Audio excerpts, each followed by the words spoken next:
بسم الله الرحمن الرحيم اللهم صل على سيدنا ومولانا محمد وعلى ال سيدنا ومولانا محمد وبارك وسلم وصلي عليه رب زدنا علما رب اشرح لي صدري نو موږ ویلو چې په دې علم البيان کې درې مقاصد دي یو تشبیه ده یو مجاز ده او یو چې نه کنایه ده نو تشبیه چې ګورو شو نو واسطه مجاز ذکر شروع کړي او د مجاز پر علم البيان کې ذکر کیږي چې په یو کلمه په مختلف طریقو سره راوړل کیږي د مجاز په ذریعه په مجاز په صورت کې نو خدا مجاز فرع ده د حقیقت لپاره حقیقت اصل له دې وجنه د حقیقت خبر الاول کوي نو حقیقت لغوي معنی ویلو چې حقیق ماخوذ ده او حقیق دا یا په منزل د فاعل وزن کله په معنی فاعلین ما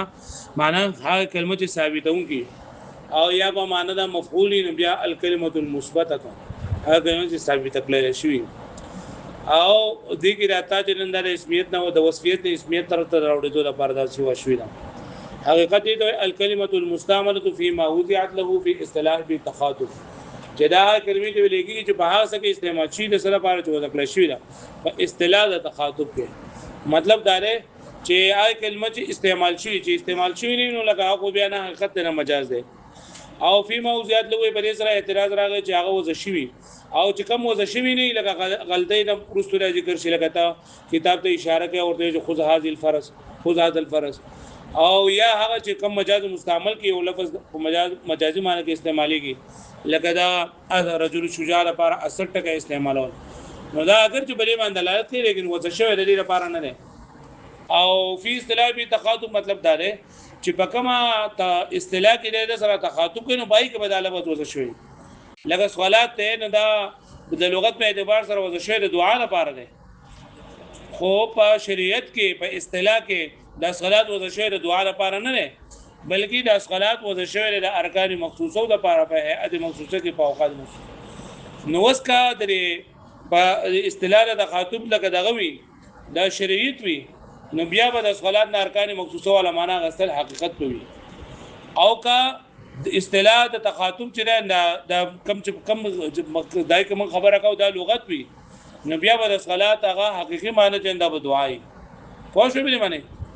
دا مشریت کې د صلات نه دعا ولا معنا غسل دا مجاز ده او په لغت کې د صلات نه ارکان مخصوصه ولا معنا غسل مجاز ده یو لفظ په اعتبار سره حقیقت په بل اعتبار سره سوي نو دا په کوم اصطلاح کې چې مون خبره کو پای کې د لفظ یو معنا لپاره وځي شوی وځل کې دا وځه فکر علی دا کې فيما وضعت له نو دا وځي تعریف کې چې وځه ست ویل کېږي نو وځه چې دا کنه نو داغه ډېر قسمونه دي وځه خو یې سید لکه یو سید لپاره کې خودل لکه د وځي نه مراد وځي لفظي وځي تیری مراد لکه کله یو خط دا په یو سیس باندې اشاره کوي دا خط دغه نه خره دا پاره شو یا لکه دا چوکونو کې د لایټونو لګېدلي اشاره چې کومي نو سره اشاره لري لپاره چې ګاډه بودريږي او شنه اشاره لري لپاره چې ګاډه با رواني نو دا سره اشاره وځ شوی دا دغه لپاره د ودرېدو لپاره او شنه اشاره وځ شوی دا خدل کې د دې دغه وځ نه مراده یا لکه د کتبی لګې دي چې لکه به خبر ته دون لار دا کراچۍ ته دون لار دا اسلام آباد ته دون لار دا ادا کی ته موزه وای دا نه په دې کې چې دې دون لار دا لیکن دلته چې اوس موږ د وځي تعریف کوم دا نه کوو موږ د وځي لفظي تعریف کوو وځي لفظي څه دی لګي تعین اللفظ للدلاله على معنى في نفسه تعین اللفظ للدلاله على معنى في نفسه چې یو لفظ په خپل معنی باندې بذات خود دلالت کوي بذات خود دلالت مطلب دا دی چې دا لفظ په خپل معنی ور کولو کې زم د بلې کلمې ته محتاج نه وي زم د قرینې د محتاج نه وي معنی ویل کېږي معونیه به هر هغه لفظ د اکثر چې ستا مقصود وي نو دا معنی د دې مقصود وي لکه معنی دا نه ده چې زم الحمد معنی دې دا تعریف کول دی او لله خاص الله دغه معنی دې نه مرادو معنی مراد دې کوم څه چې زما مقصود ته دینه لکه زه د دې سیس مبارک خبره کوم ازدی له نو مالا مګلاس نو چې ګلاس ما وینې استاد دې د داسې راشي بل څه ته به ضرورت نه او زه وایم چې را د مدرسه اوس په دې کې مدرسه موجود ده چې ما مدرسه وینې استاد دې د مدرسې صورت راغی ما وی پنکا نو پنکا استاد دې چې پنکی په ول سره استاد دې ته مقصود دغه سیس اندار راغی د سینې چې لکه تاسو کوئی پنکا او تاسو ته جنن دا بل پرشي یا تاسو ته جنن بل څه شي راشي خو چې سره پاره وځي شي د قرینه مرید به ضرورت نه نه دا تعریف سینه نه دا خو لکه په اسم باندې صادق راځي او په فعل باندې صادق راځي او اي په حرف باندې صادق راځي کنه راځي حرف باندې نو دا حرف تعریف تاسو کړه لري لاول چې موږ وایو کلمات نه کنه کلمه بلاول په ذو حل بخالینی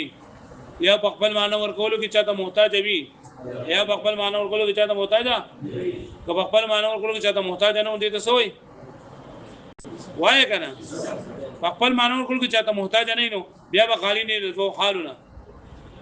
یا با د درو زمانه په زمانه زمانه پکې او سوې او کنه پکې هغه په خپل معنی ورکول کلمې ته محتاج وو نو بیا ورته سوې دا قول چې نه دا لکه اصل کې پکافیه کې لیکل دي او کافیه شرع جامده او د علت نه ودی چې موږ لري کافیه په طرز باندې لیکل او کافیه چې لیکل نه علامه ابن حجب رحمت الله علیه لیکل نو علامه ابن حجب رحمت الله علیه وی چې دا غوځه تعریف چې تا کوم وکړو نو بدی کې حرف نه داخلو ځکه حرف په خپل معنی ورکول کې بل کلمې ته محتاج دي واښوي علامه ابن رزی رحمت الله علیه علامه رزی رحمت الله علیه چې دا مصنف تفضالی رحمت الله علیه د په مسلک باندې دی وی چې یو معنا چې دا کنه نه دا کلی وي یو معنا چې دا جزئی وي یو معنا کلی یو معنا صحیح نو حرف په خپل معنا کلی باندې دلالت کوي او په معنا جزئی باندې دلالت نه کوي د معنا جزئی باندې دلالت کول د پارا زم د بل کلمې ته محتاج دی لکه ما وی علی راځي د فوقیت لپاره هل حرف استفهام دی د تاسو لپاره راځي من در ابتداء لپاره راځي الى د انتها لپاره راځي واښوي نلادي کلمه وس د سره ابتداء راځي د سره انتها پورې پس باندې لپاسه فی د معنا کې دنه نو پس کې دنه نو د دې وی چې دغه ته چې د بل ټکو وسته وي کې نو دا مفهوم جزئی دی دا سره د علامه رضی رحمت الله علیه چې د دې حرف په خپل معنا کلی ورکول کې چاته محتاج نه دی د دې لپاره دا وځ شوې لکه اعلی د فوقیت لپاره وځ شوې فی د ظرفیت لپاره وځ شوې او من د ابتداء لپاره وځ شوې هل د استفهام لپاره وځ شوې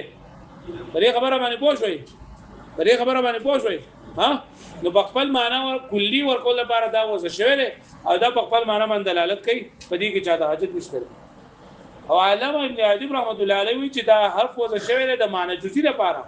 لکه اسی د ابتداء او د انتها سمانه ده صبر جو سره بل ټکه یو د شوې نه او بل ټکه لکه تاسو سیرتو من البصره الى الكوفه نو دلته کوزه وین نغله د ابتداء بصری نه سفر شروع شوې او انتها دغه پروسه کوفی پروسه ده په دې باندې پوه شئ نو په دې کې اختلاف ته چې آیا د حرف وځي په تعریف کې داخل لګه داخل نه نو علامه رضی رحمت الله علیه چې مصنف هم دغه پړل دی دوی چې حرف د وځي په تعریف کې سره ځکه حرف وځ شوی دی د مفهوم کلی لپاره حرف وځ شوی دی سره لپاره او هر حرف چې نه بغیر قبل کلمو سره یو شي او کني یو شي خدا خپل معنی ور کوي لکه اعلی د فوقیت معنی ور کوي هل د استفهام معنی ور کوي فی د ظرفیت معنی ور کوي او علامه ابن حجب رحمت الله علیه وی چې دا حرف وځ شوی دی د مفهوم جزئی لپاره سره لپاره او د مفهوم جزئی لپاره زم د بل کلمې ته محتاج دی صبر تر بل کلمه نه یو شي خپل معنی بنول دي دې خبره باندې پوه شئ आवाज نه راځي وګورئ اوس کتاب ته والوضع اي وضع اللفظ او وضع يعني لفظ وضع د لفظ دې تعریف سره تعین اللفظ للدلاله على معنى بنفسه د لفظ تعین کول د لپاره د دلالت په خپل معنی باندې بنفسه بذات خود اي ليدل بنفسه چې دا لفظ په خپل معنی باندې په خپل باندې دلالت وکړي لا بقرینه تنضم الیه نه دا چې دا محتاج به قرینه د جدا په یوځي کې د دې سره یعنی په خپل معنی ورکول کې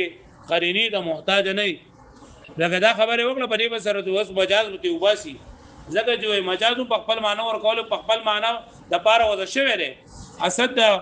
رجل شجاع د پاره اسد چې دا وځ شوی دی او د استعماليږي لیکن دا استعماليږي چې کله به قرینه موجوده وي چې قرینه نه موجوده نو بیان نه دقیقي واو شو به معنی आवाज را کوئی کنه نو ای با وظیفه تعریف کې چې لفظ د خپل معنا لپاره او د شی په خپل معنا باندې بذات خود دلالت کوي زم د ضمیمه ته محتاج نه زم د قرینه ته محتاج ومعنى دلاله بنفسه د معنی دلاله بنفسه سمعنى دلاله بنفسه چې خپل ځمان دلاله کوي د معنی مسله اي يكون العلم بالتعيين چې علم د دې په متعین کول باندې چې د لفظ دغه معنی لپاره متعین کړی شوی کافیاً پوره دی په فهم المعنى په فهم د معنی کې عند اطلاق اللفظ کله چې د لفظ مطلق ذکر شي یعنی کله چې د لفظ مطلق ذکر شي نو کوم معنی چې زموږ دینه مقصود ده او ډایرکټ زموږ ذهن دراشي سره بل څه ته محتاج نه قرینه ده یا بل څه ته محتاج نه وهذا شامل للحروف ايضا او دا تعریف د وضع لکه څنګه چې شامل له اسم او فعل ده دغه شان شامل له وضع د صدا حروف تولي لان نفهم معاني الحروف زکه موږ فهمو معانی د حروف عند اطلاقها په وخت اطلاق د دې کې بعد علمنا باوضاعها ورسره چې موږ د اوضاع پته وي لکه چې موږ د کله علم بالوضع چې را علا د فوقیت پر راځي او د استعلاء لپاره راځي فی د ظرفیت لپاره راځي من د ابتداء دا خبره موږ ته پته وي چې کله د لفظ ما یوازې وي علامه وي نو زما ځین ته خبر راځي دا په فوقیت باندې لکه په استعلاء بدلل کوي فی ما وي نو فی بل ټکي مسل نه دی کړه او صرف فی می وي نو دا په ظرفیت باندې لل کوي من می نه صرف په ابتداء باندې لل کوي پوه شو مې معنی الا ان معانيها ليست تامه في انفسها واذا معنی کم د پاره د لفظ مستعد حرف مستعمل ولګي دا تام نه یعنی مستقل نه د خپل ذات په اعتبار سره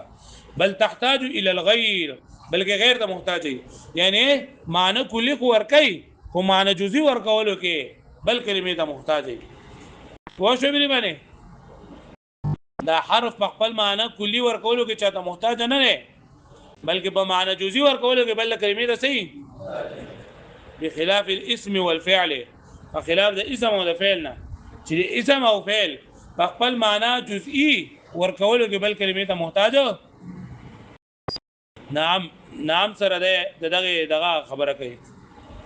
د علامه ابن عجب رحمت الله علیه نعم لا يكون هذا شاملا ويا دا تعریف شامل نه لوځي دا تعریف لوځي الحروف د وځي د حروف د عند من پنځ د هغه چا باندې هغه څوک ته علامه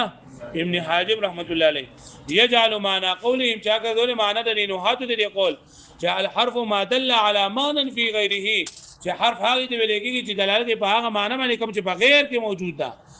انه مشروط چې د نحات دا قول دا مشروط ده في دلالته په دلالت کول دی معنی على معناه الافرادي چې د دې په افرادي معنی باندې لګي افرادي لګي دغه جزئی معنی باندې لګي ذکر متعلق چې دی هغه متعلق ذکر کړل شي ذکر متعلق چې ذکر متعلق چې متعلق د ذکر شي هغه پوه شو به معنی وز دا تعریف چې تا وکړه کنه دا و چې دا تعریف چې وکړه تعین اللفظ لدلاله علی معنی بنفسه نو په دې سره ته مجاز وته ځکه مجاز په خپل معنی باندې خپل معنی متعین باندې دلالت کوي خدا زم د قرینه ته محتاج وي څه ته محتاج وي زم د قرینه ته محتاج وي او مشترک وي په دې سره ونه وته ځکه مشترک د هر معنا لپاره جدا جدا لفظ وځه شوی دی لکه قرأت دا ندی وزن دوه اصولونو لپاره شوی دا هم د هیز لپاره شوی دا او هم د سره لپاره شوی دا تور لپاره یا دغه شرط عینون دا یو مشترک ټکی دی ندی وزن سترګو لپاره شوی دا د عینون د دغه د زنګون لپاره شوی دا د عینون د چدي لپاره شوی دا مختلف ټکی دي دای لپاره دا وزن شوی دا د عینون پوه شئ نو الکه وای چې دا مشترک ته مشترک په داخل نه ځکه مشترک د هر معنا لپاره جدا جدا وځي شوی دا نبی چې کله دا مشترک وای ما نو ته دا خپل معنا دا پور نه ورکې سو پورې لکه ما یو ته پکې ترجیح نه ورکړي نو ترجیح زکه کوم چې معنی پکړي دي معنی ډيري او دا پکې د نور د وځي په اعتبار سره بدی کې خبره نشته فخرج المجاز نوته مجاز ان يكون موضوعا زکه چې دا موضوع وذکر الاشر بالنسبه سره معنی مجازي لپاره لان دلالته لیکن دلالت د دې په معنی مجازي باندې انما تكون بطريق بقرينه لا بنفسه دا په قرینه سره دي د خپل ذات په اعتبار سره دي دون المشترک و مشترک پر کې د وځي په تعریف کې داخل دی مشترک نه وته صرف مجاز د وځي د تعریف نه وته مشترک دی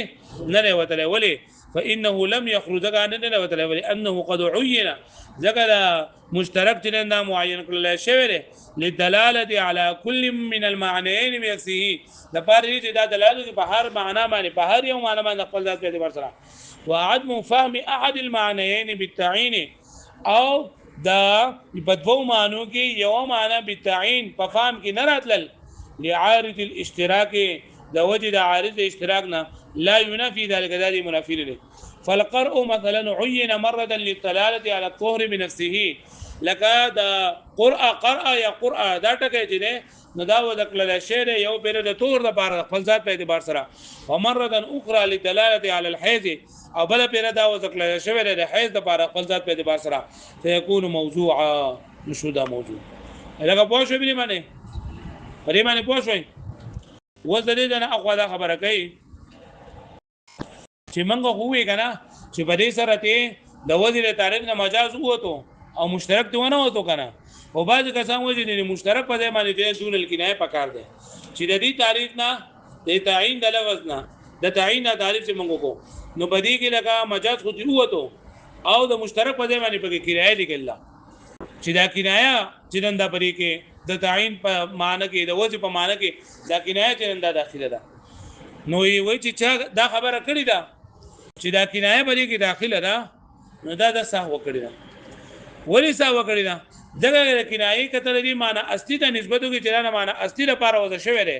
نو دغه خدا مجاز هم دی معنی لپاره وځ شوی دی لکه دا اسد حیوان مفترس لپاره وځ شوی دی لیکن په بعض صورتونو کې دا اسد حیوان مفترس لپاره نه استعمالي لکه ته رأيت اسدا يرمي ما منظره ولیدو چې وشتل کول نو منظره وشتل کول چې غش وشته شي نو دلته اسد نه مراد حیوان مفترس دی او سړي باوجود د دې مجاز مستعمل والا معنی مراد ده اگر دا اسد نه مراد رأيت اسد يرمي کې رجل شجاع مراد ده عادت نه مراد او کته چې یاره د دې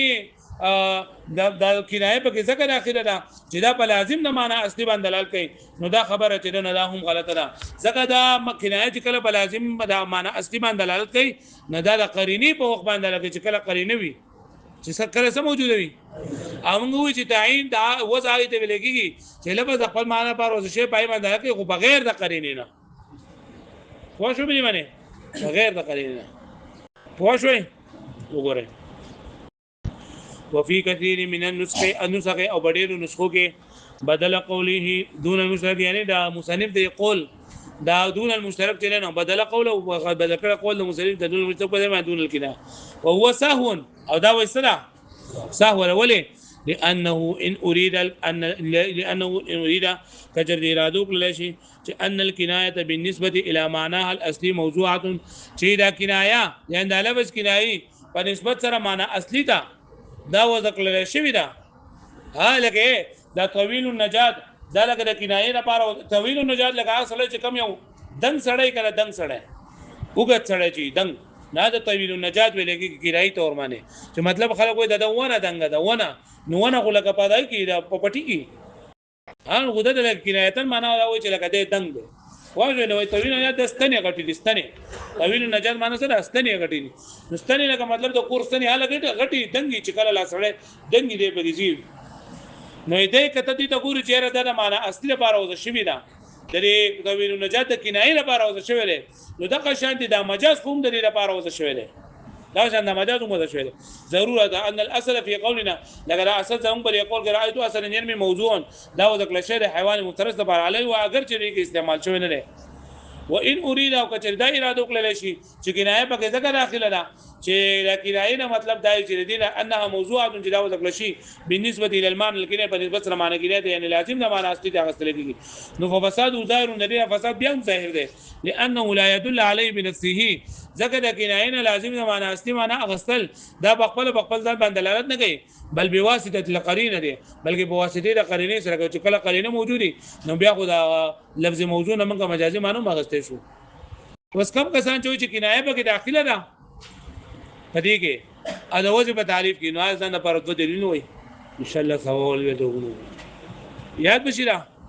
نو ګورنن موږ د وځي تعریف وکړو د وجه تعریف ولي کوي چې په تعریف د حقیقت او د مجاز کې د وجه لره دخل دی د وجه اول د عین او کې د وجه لفظي مراد ده بلکې د موضوع د مراد او تعین اللفظ بالدلاله على معنى في نفسه یعنی یو لفظ په داسې معنی په خپل معنی باندې بذات خود دلالت بذات خود معنی دار چې لکه د خپل معنی ورکولو کې بل څه ته محتاج نه وي قرینه ته محتاج نه بلکې چې کله تا د لفظ وي نو دغه معنی بس تا په ذهن کې راځي فو شو مې معنی نو بری کو اسم به داخل او فعل به داخل او حرف به داخل کنه داخل نو علامه رضی رحمت الله علیه علامه ابن حجر رحمت الله اختلاف ته پدې فو شو او بیا درینه مجاز وو دغه مجاز په خپل معنی باندې دلالت کوي او بقرینه سره چې قرینه پینې نو بیا نه کوي او دا مشترک جنات نه وتره ځکه مشترک د هر معنی لپاره جدا جدا وځي شي